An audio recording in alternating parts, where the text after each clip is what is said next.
Welcome back to our channel, where we dive deep into the most explosive and heart-stopping moments of your favorite daytime dramas. Today brings an absolutely monumental shift in the power dynamics of Los Angeles, a confrontation that will leave you breathless and change the landscape of our beloved show forever. Let us unpack the incredible drama that is about to unfold. The atmosphere surrounding Logan Creations is currently electric, with the scent of unprecedented success and the thrilling aftermath of the Hope by Logan launch. The glittering triumph of the runway, the champagne toasts, and the relentless media frenzy have completely eclipsed Eric Forrester's highly anticipated haute couture show. Standing at the precipice of a brand new era, Hope Logan Spencer has shed the fragile skin of the obedient, eager to please Forrester Creations employee. She has emerged from the shadows as a formidable, independent fashion titan in her own right. The agonizing guilt of her mother, Brooke's devastating disownment, still lingers in the quiet corners of her heart, but it is rapidly being replaced by a titanium-clad sense of empowerment. She is no longer a victim of circumstance or family politics. She is the ruthless architect of her own destiny, and she is finally playing the game on her own terms. Across the city, the atmosphere at Forrester Creations is a stark, depressing contrast. The legacy fashion house is drowning in a catastrophic public relations nightmare. The sudden, shocking loss of the hope for the future demographic, combined with Eric's disastrous and emotional public meltdown during his press interview, has left the Forrester family scrambling for survival. In the absolute center of this corporate inferno stands Steffy Forrester Finnegan. She is a woman operating on the jagged edge of her sanity, tasked with performing extreme damage control for her family's company, while her personal life secretly burns to the ground. Steffy desperately needs a scapegoat, a vulnerable target to absorb the overwhelming, suffocating pressure she is currently enduring, and she firmly believes that Hope is the perfect punching bag. Steffy's internal psychological landscape is a terrifying, volatile minefield of hypocrisy and paralyzing fear. Following the catastrophic events in Monaco, where she discovered her husband, John Finnegan, had hidden Sheila Carter's presence on his commercial flight, Steffy fled back to Los Angeles in a traumatized, alcohol-fueled haze. Seeking refuge in the Forrester CEO office, she crossed the ultimate, unforgivable line by engaging in a passionate, drunken affair with a grieving Carter Walton. While she hypocritically accepted Finn's desperate apologies upon his return, demanding his absolute loyalty, she buried her own devastating infidelity deep within her soul.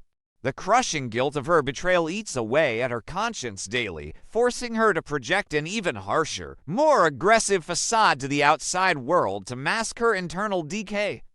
Desperate to project unwavering strength and deflect from her own monumental sins, Steffy decides to take the offensive and strike at the heart of her perceived enemy.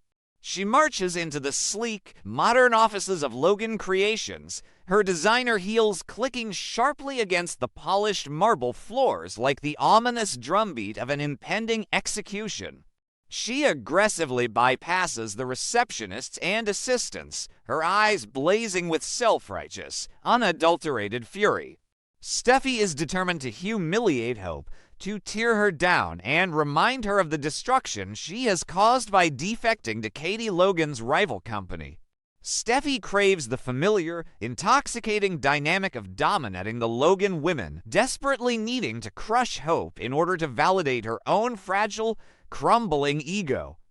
Steffy violently pushes open the heavy glass door to Katie's office, fully expecting to find a cowering, guilt-ridden Hope weeping over Brooke's devastating disownment. Instead, she is met with a visual that instantly halts her aggressive momentum.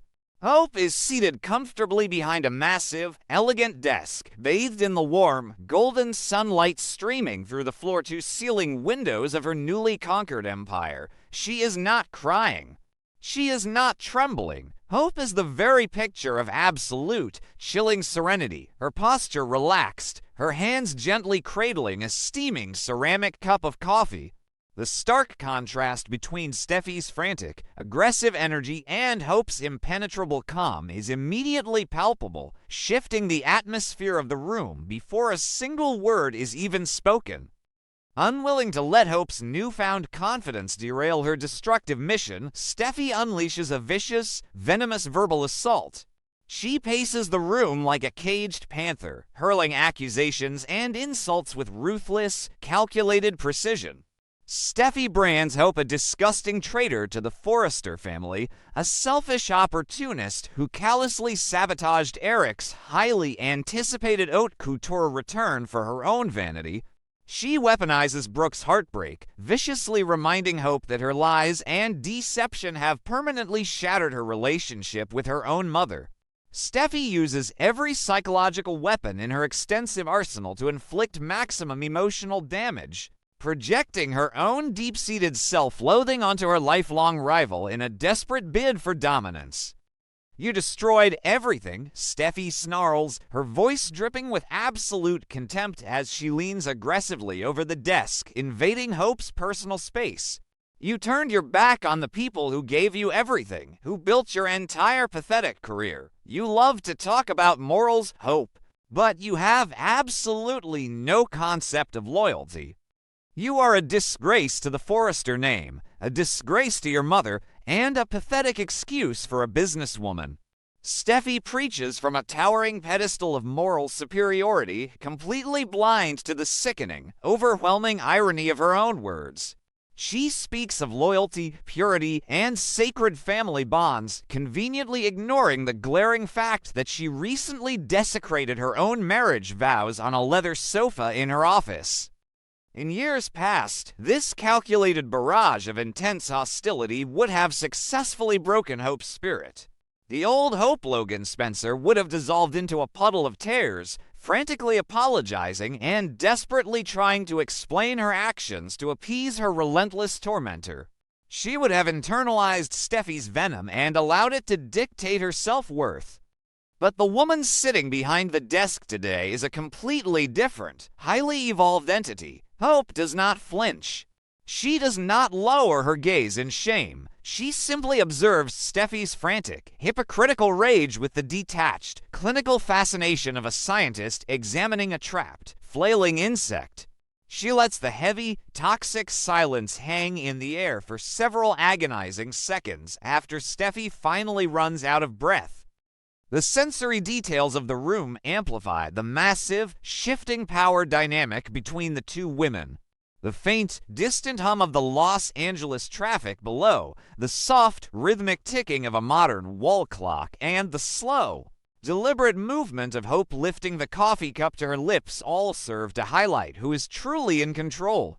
Hope takes a long, slow sip of the dark brew, savoring the rich flavor and the exquisite, intoxicating taste of absolute dominance. Her eyes, cold and unwavering, never leave Steffi's flushed face. The silence she weaponizes is deafening, a psychological tactic far more effective and terrifying than any scream or insult Steffi could ever hope to muster. Internally, Hope is experiencing a moment of profound clarity and exhilarating triumph. She sees right through Steffi's aggressive bluster, recognizing the frantic overcompensation of a woman who is secretly drowning in a sea of her own unforgivable sins. Hope possesses a weapon of mass destruction, a piece of knowledge so explosive and catastrophic that it could instantly obliterate Steffi's entire existence. The delicious, agonizing anticipation of dropping the guillotine on Steffi's towering high horse sends a thrill of pure adrenaline coursing through Hope's veins. She has waited years for a moment like this, a moment to permanently dismantle the Forrester heiress's unearned arrogance and expose her for the fraud she truly is. Hope reflects on the years of judgment she endured from Steffi, particularly regarding her complex feelings for Thomas Forrester. Steffi had relentlessly crucified Hope for her emotional wavering, painting her as a manipulative tease who lacked the moral fortitude to honor her commitments. The sheer audacity of Steffi standing in this office, lecturing her about betrayal and loyalty while, Carrying the stench of Carter Walton's cologne on her conscience is almost poetic in its absurdity. Hope realizes that she no longer needs to defend her business decisions or her personal life to a woman who is fundamentally compromised. The moral high ground has officially been vacated by Steffy Forrester, and Hope is more than ready to claim it. Finally, Hope gently places her coffee cup back onto the matching saucer. The soft, sharp clink of the porcelain echoes like a gunshot in the tense, suffocatingly quiet room. She leans forward, resting her elbows gracefully on the polished mahogany desk, and locks her gaze directly onto Steffy's blazing, furious eyes. When Hope speaks, her voice is not raised. It is not laced with anger, defensiveness, or hysteria. Instead, it is a lethal, icy whisper delivered with a chilling, calculated precision that instantly freezes the blood in Steffy's veins and stops her heart dead in its tracks.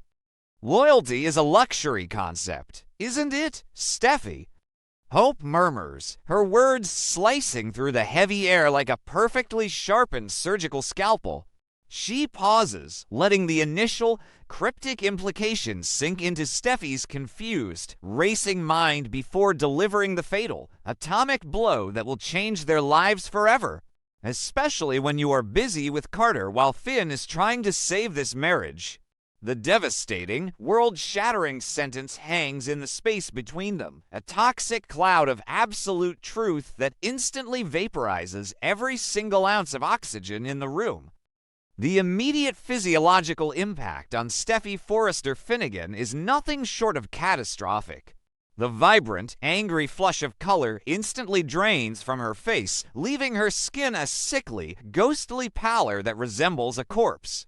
Her jaw goes completely slack, and the breath catches violently in her throat, choking her as she physically recoils from the desk. Her eyes widen in sheer, unadulterated terror as the apocalyptic gravity of Hope's words registers in her brain.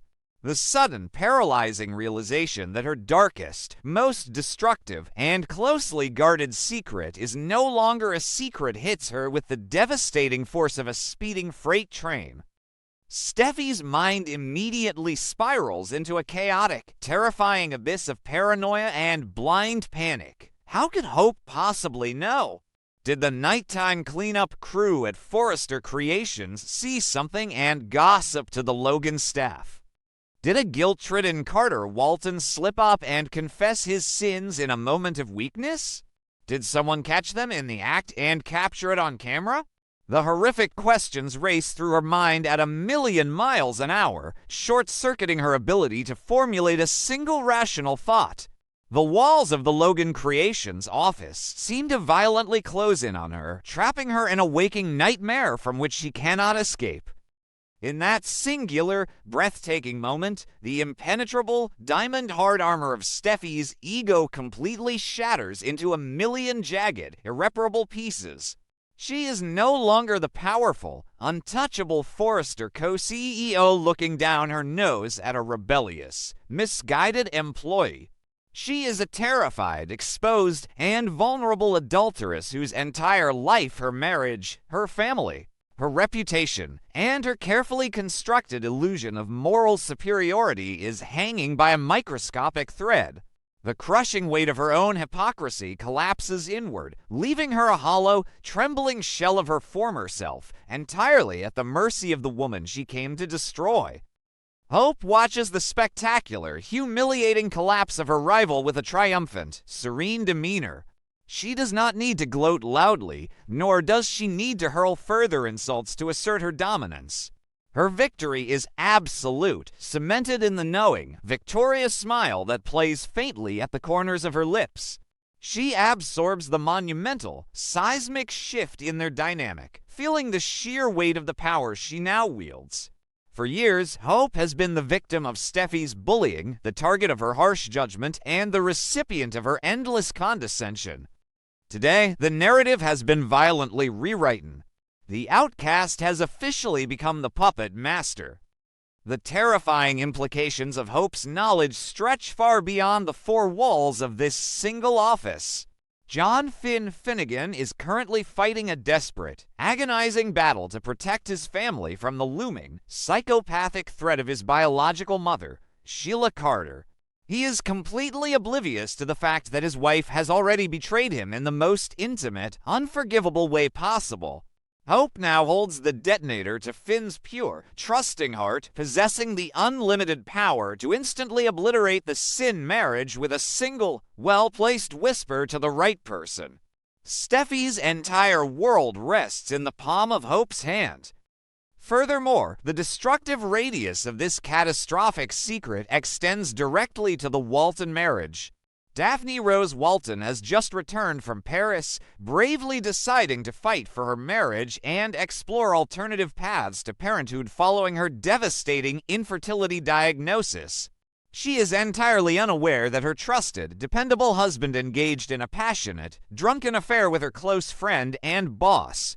Hope's leverage is absolute and terrifyingly expansive. She controls the fate of two distinct, prominent marriages, holding the lives and happiness of 4 major Los Angeles figures hostage with her silence. This confrontation marks a permanent, irreversible paradigm shift in the universe of our beloved characters. Hope Logan Spencer is no longer a pawn to be moved around the chessboard by the whims of the Forrester family. She has elevated herself to the role of the queen, commanding the board with ruthless efficiency and strategic brilliance. By weaponizing Steffi's own hypocrisy and infidelity, Hope has claimed ultimate, unassailable power. She has proven that she is willing to play the game just as ruthlessly as her rivals, if not more so, ensuring that she will never be underestimated or bullied again. Unable to formulate a single coherent sentence, Steffi begins to physically retreat from the desk. The confident, aggressive stride that brought her into the office is entirely gone, replaced by a frantic, stumbling, uncoordinated backward shuffle. Her mouth opens and closes like a fish out of water, desperately searching for a denial or a threat that simply will not materialize from her paralyzed vocal cords. She turns and flees the room, leaving behind the shattered remnants of her pride and dignity, a broken woman entirely at the mercy of the enemy she foolishly sought to destroy. As the heavy glass door clicks shut behind the fleeing Forrester heiress, the silence in the office returns, but it is no longer tense, it is deeply victorious. Hope leans back in her luxurious leather chair, picking up her coffee cup once more. She takes another slow, deliberate sip, turning her gaze to the sprawling, sun-drenched Los Angeles skyline outside her window. The corporate and personal wars are far from over, and the fallout from this revelation will undoubtedly cause unprecedented chaos in the days to come.